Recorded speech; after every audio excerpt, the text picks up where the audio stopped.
진해구에는 벚꽃 외에도 역사 문화 자원을 소개하고 이 자원을 발굴 및 활용 방안을 제안하고자 합니다. 2014년에는 석동 소사간 도로개설 구간 공사 중 가형 토기가 출토되었고 2020년 석동 터널터에서는 삼국시대 덧넓무덤군과 고분 및 생활복합 유적분이 발굴되었습니다. 진해구의 역사 문화 자원들을 콘텐츠로 재조명한다면 다양한 문화 인프라를 구축하여 도시 경쟁력을 확보할 수 있는 매우 중요한 요소가 될 것입니다. 관광, 문화, 복지, 일자리, 더 나아가 지역을 상품화까지 만들어낼 수 있는 잠재력과 경쟁력을 가지고 있습니다.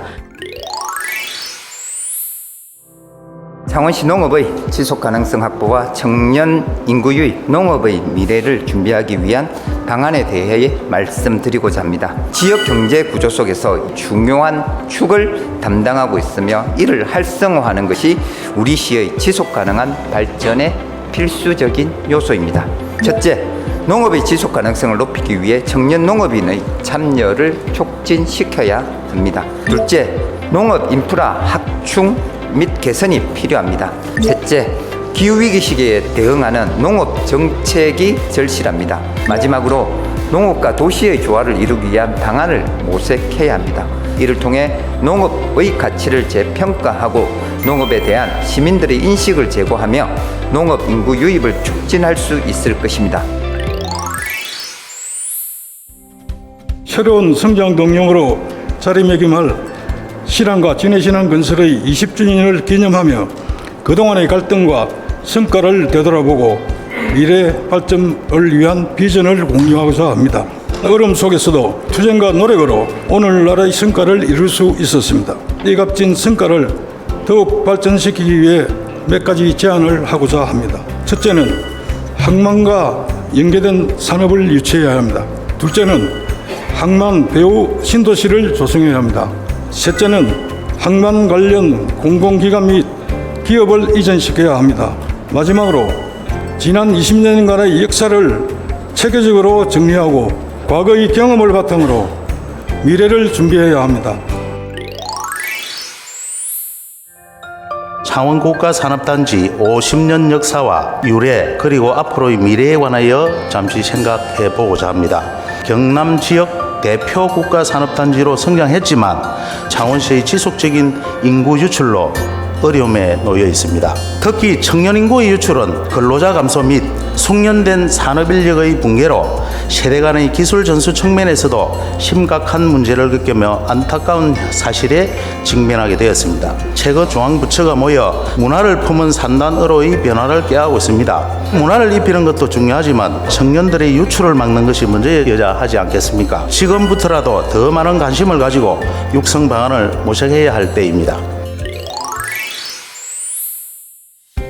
창원산업혁신파크의 조성을 위해 선도산단 선정 준비를 제안하고자 합니다. 창원국가산단 50주년 기념식에서 약속한 4대 추진 전략은 초인류 제조 혁신 생태계 조성, 탄소 중립 선도산단 전환, 상시 학습 플랫폼 구축, 누구나 즐길 수 있는 문화여가 관광 콘텐츠 확충입니다.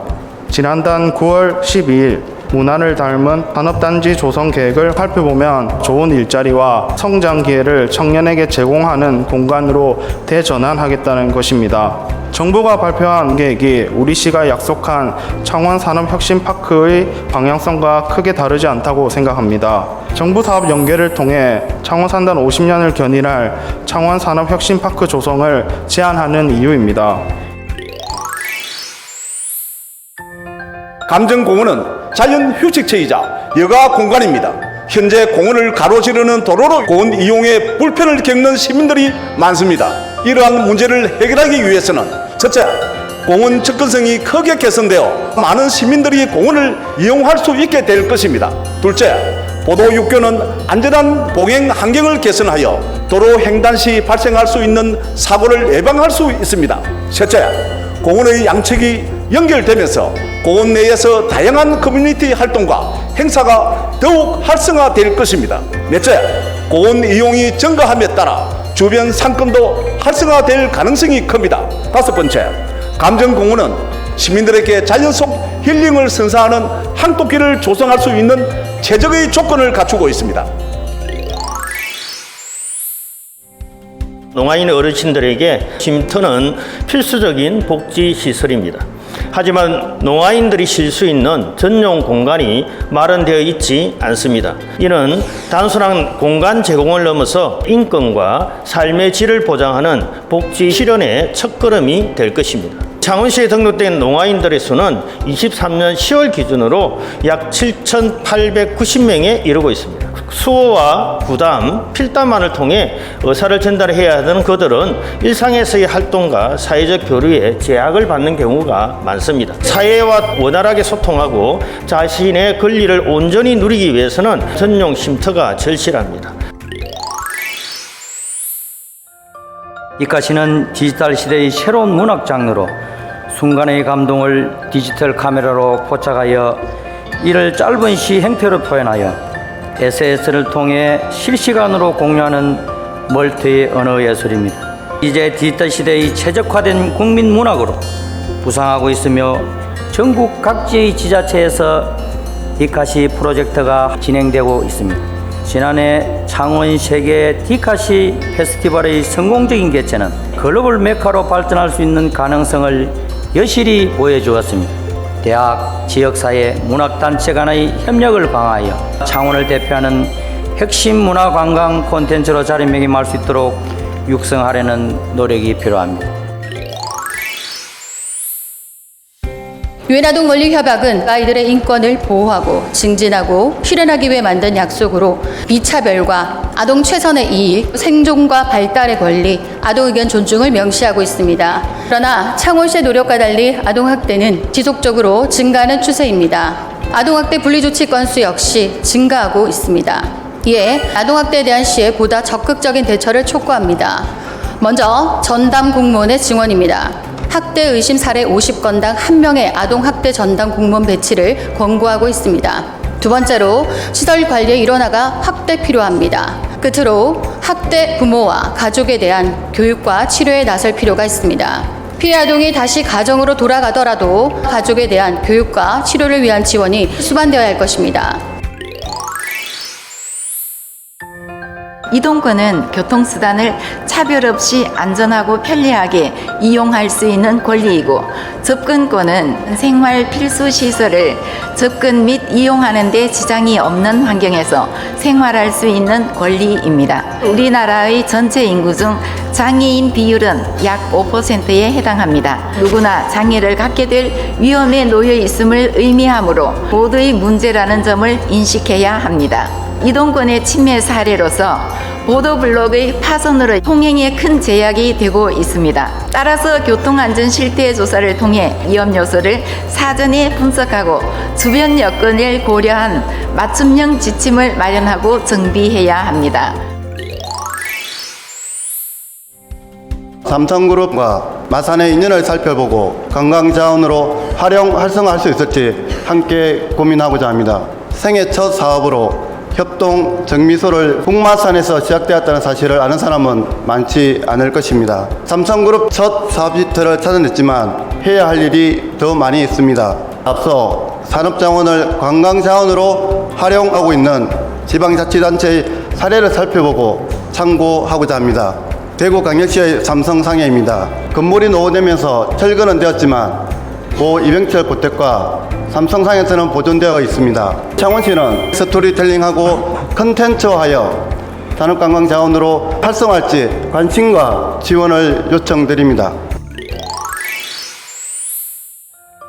현대사회가 글로벌화되면서 창원시에도 외국인들이 생활하고 있습니다. 하지만 영유아가 있는 외국인 부모는 문화와 환경이 낯선 곳에서 양육하는데 어려움을 겪고 있기에 안전하고 양질의 보육을 받을 수 있는 환경을 조성하는 것이 중요합니다. 창원시는 인구 감소 극복과 지역경제 활성화를 위해 3, 5세뿐만 아니라 0, 2세까지 확대하여 부모가 안심하고 자녀를 맡길 수 있는 환경을 만들어줌으로써 지역사회에 기여할 수 있도록 해야 합니다. 또한 경기도는 2023년 4월부터 0, 2세 외국인 영아 보육료를 지원하고 있으며 서울특별시도 2024년 3월 조례 개정을 통해 외국인 영유아 보육 지원을 위한 근거를 마련하였습니다. 0, 2세 외국인 영유아 보육료 지원 확대는 다양성을 존중하는 사회를 만들어가는 초석이 될 것입니다. 창원시에서 아픈 공직자의 즉각적인 직무 중단과 공직자 주치 제도를 선도적으로 도입할 것을 강력히 촉구합니다. 인사혁신처에서 발표한 정신질환 관련 요양이 1만 명당 2명꼴로 발생했으며 업무상 질병 요양자 수는 정신질환이 274명으로 많다고 보고되었습니다. 그리고 전임 시정에 대한 과도한 감사와 SBRT 설치 공사로 수많은 민원에 시달렸고 막대한 업무 과중을 감내해야 했습니다. 문제는 부서장들의 미온적이고 무책임한 태도이며 스트레스 관리와 힐링 상담 프로그램만을 거론하는 안이한 인식입니다. 서로를 존중하고 협력할 때 더 나은 미래로 나갈 수 있을 것입니다. ISO는 산업과 상업 표준의 개발 보급을 목적으로 설립된 국제 표준화 기구입니다. ISO 인증 획득은 여러 장점을 가지고 있습니다. 먼저 업무의 효율화입니다. 체계적인 시스템의 도입으로 절차의 간소화와 표준화를 이룰 수 있는 것입니다. 두 번째는 체계적인 관리 시스템의 도입과 국제 표준 달성입니다. 끝으로 부수적으로는 우리 시와 산하기관의 대외적인 이미지 개선과 경쟁력 강화입니다. 창원시와 산하기관도 ISO 인증 획득을 위해 노력하고 있습니다. 먼저 상수도 사업소 산하 각 정수장이 식품 안정 경영 시스템을 획득하고 있으며 레포츠파크의 경우 사업 영속성 경영 시스템을 별도로 획득하고 있습니다. 하지만 ISO 인증 노력이 타 자치단체에 비하면 다소 부족한 것이 사실입니다. 우리 시와 산하기관이 적극적으로 ISO 인증 취득에 나설 것을 제안합니다. 규제나 제도를 완화하여 경제적 성장과 균형 발전 촉진이라는 미래 발전 방향을 제안하고자 이 자리에 섰습니다. 첫 번째로 경사도 규제 완화와 필요성과 경제적 효과에 대해 말씀드리겠습니다. 낮은 비용으로 사업을 확장할 수 있으며 신규 투자와 유치와 일자리 창출이 가능해집니다. 두 번째로 창원시의 전반적인 규제 완화 방안입니다. 이러한 규제 완화는 기업들이 자유롭게 투자를 확대하고 상업 및 공업 용지의 개발 가능성을 높이기 위해 용도 지역 변경과 개발 제한구역의 조정이 필요합니다. 또한 주민들의 생활 편의성을 증대시키는 효과를 가져올 것입니다.